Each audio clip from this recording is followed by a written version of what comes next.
When I was young, I used to wait for miracles.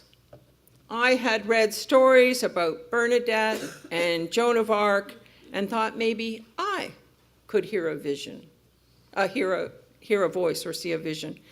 I remember hoping that somehow my faith would be proven by a miraculous event. In Sunday school, I read about water being turned into wine and walking on water, both of which seemed interesting to me. I also heard about curing lepers and raising the dead. Both of those seemed quite urgent. But in time, my earnest and fervent faith faded, and I worried less and less about miracles and more about ethics, education, and my plans for Friday night. The Latin root of the word miracle, mirare, means to wonder at. In Christian, Jewish, Muslim, Hindu, Buddhist traditions, the concept of miracles exists. Sometimes in the stories from those traditions, miracles refer to divine intervention in natural laws, such as when Lazarus was raised from the dead. At other times, miracles are seen as the statistical, improbable timing of events. One Jewish interpretation of the fall of the wall of Jericho focuses on the miraculous timing of an earthquake, which allowed the Israelites to conquer the city. In the Buddhist tradition, the ability to suspend judgment and assumptions is central to the miracle of enlightenment. Many Muslims believe that science supports the teachings of Allah and that he miraculously knew things that we are just now beginning to understand. And there is today, I think, a renewed interest in ancient practices which involve magic, spells, and mystery, Wicca, an earth-centered tradition, Kabbalah, a form of mystic Judaism, A Course in Miracles, which is a popular Christian program, all support the idea that there are many things beyond our knowing. I think it's fair to say that for much of human history and for a significant percentage of people, the possibility of miracles has loomed large. For a long time after my longing for a vision years, I thought I was done with miracles. But now I'm not so sure. I'm not so sure because my observation is that many people still long for them. Some of us are more literal about this than others, and many don't use traditionally religious language to describe our hope for the miraculous. And some are more literal in their language and speak more openly about their longing. I believe that most of us, at some level, long to be touched by the divine. Follow your bliss. Things happen for a reason. Someone was looking out for you, and it was meant to be, are common phrases that indicate the speaker believes that forces larger, or at least more powerful than human reason, is at play. Labyrinth walking, chanting, and meditation and prayer are all practices that transcend the rational and which admit the possibility of wonder and release. Many people who tell you they don't literally believe in miracles still seem to acknowledge that we can't know and understand everything that happens to us. We seem to know that something beyond language and beyond the reach of our reason, something ineffable, is at play in our lives. Are you still waiting for a miracle? I've come to realize that I still long for miracles, but I'm not waiting for them anymore. I've learned it's wise to be more open in my interpretation of miracles. Perhaps you've heard the joke about the man who, during a flood, passed by help that was offered by two different neighbors with boats, one rescue squad with a helicopter, because he believed that God, in appreciation of his faith, would send a miracle. And when he, after several hours, exhausted, realized he was about to drown, cried out in despair that he felt forsaken, that God had failed to send the miracle his faith deserved. And at that time, a voice came from on high and said, "I sent 2 boats and a helicopter. What did you expect?" In our world, so much seems so wrong, so much of the time. Newscasters and neighbors seem to delight in telling us bad news. Advertisers, well, they make good livings telling us that we need to be afraid of our dingy laundry and our souls. Many of us are too frightened or too skeptical or too sure to imagine that we might encounter the miraculous. And I come back to the Walt Whitman we read together earlier. As to me, I know of nothing else but miracles. Whether I walk the streets of Manhattan or dart my sight over the roofs of houses toward the sky, or wade with naked feet along the beach just in the edge of the water. Whitman reminds me that there's much to wonder at here and now, and that miracles do abound. So what would it mean if we embraced this way of thinking about miracles? What would change for you? Or if you already embrace this attitude of wonder, how does it affect your life? I find myself wondering what it would look like if more of us could wonder at a little more. If we were in our everyday lives more aware of the miracles around us. Would we be better stewards of the earth? Would more wonder motivate us to be better parents, friends, partners? Would we be kinder and gentler with those we meet? Would we choose to live more deliberately? I suspect we would, and I suspect we wouldn't. We would when we could remember to see the miracles in front of us, and we wouldn't when the stuff of life got in the way of the view. It's really easy to talk about an attitude of gratitude when life is going well. It's not so easy when big, sad, and scary stuff comes our way. Diagnosis, downsize, depression, despair, death. They find our way into all of our lives. No one here can escape all of the troubles. And platitudes about being thankful for what you have are less welcome at those times than ants are at a picnic.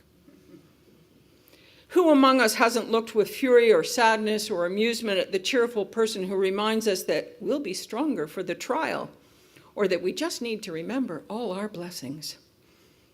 There are times when all of us feel lost and lonely. And you know what? It's okay to feel lost and lonely. I think it would be unhealthy to feel cheerful and vibrant at those times. It wouldn't exactly make us the poster child for mental health. Feeling lost and lonely tends to make us a bit oblivious to the miracles that Whitman catalogs, and at times it makes us deny their very existence. Feeling lost and lonely tells us that not all is right with the world, and it can lead us to make changes and adjustments that help us get back on track. Pain serves a purpose. Pain tells us we're not safe, that we are ill. Pain is part of our personal monitoring systems. But sadly, though, sometimes it's hard to find the way through pain. Sometimes we get stuck. And acute pain sometimes causes paralysis. Compassionate and competent friends and professionals can help us take baby steps towards health when that happens. With them, we can get the support we need for improved health. And moving towards health can be hard work. It can be painful work. It's always good work. It's work that each individual must start. No one can do it for us. We cannot sit back and wait for that miracle. Rather, we must, even when we doubt its possibility, look for it. Go in search of it, however small or ordinary it might seem. Each of us needs to, even when it's difficult, find the strength and the motivation to be aware of the miracles that abound. And when we do, that in itself is a miracle. Now, at the risk of getting all self-helpish on you, I'd like to offer an alternative to waiting for miracles. I'm sure you've heard this before. Fake it until you make it. I'm wary of a lot of the work that comes from the self-help department because I'm concerned at times that we might further erode the confidence and ability of those who struggle. Visualize your way to health is fine, but does it mean the person who doesn't end up in remission is somehow inadequate? Does the person who still smokes have a weaker character? None of us can know for sure if the other person might have beat the odds or the habit, and I start this conversation with that in mind. We can't know. The intent is not to disparage those who don't make it. None of us know all the factors at play. But we do know that there is power in the human mind that baffles and amazes. We don't need to wait for miracles. We can look for them, expect them, and recognize them where they are, everywhere.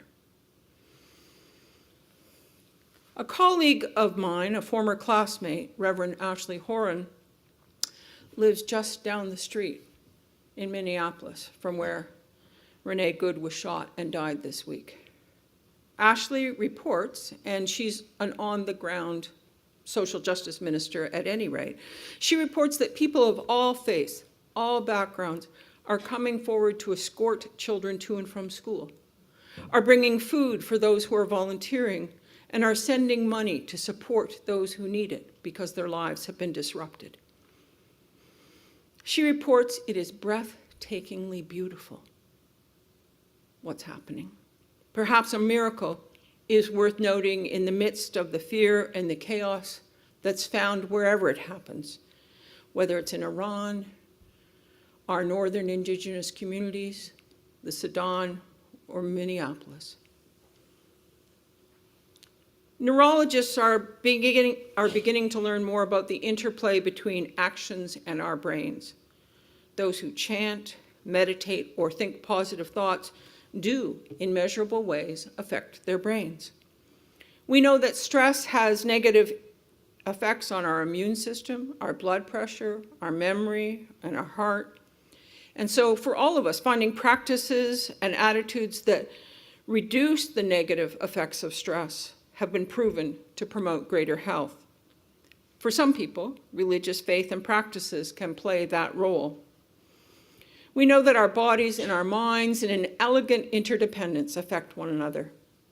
And so I suggest that an attitude of wonder can be good for your health. Fake it until you make it is not always possible, but it's always a possibility. Unless you believe you can kick the habit, you're unlikely to do so. Unless you believe that conquering cancer cells that the imaging of conquering cancer cells might be possible, you're unlikely to try. Unless you believe that you can feel joy again or trust love again, you are not going to behave in a way that makes it possible. Unless you believe that miracles abound, you are unlikely to find evidence of them in your life.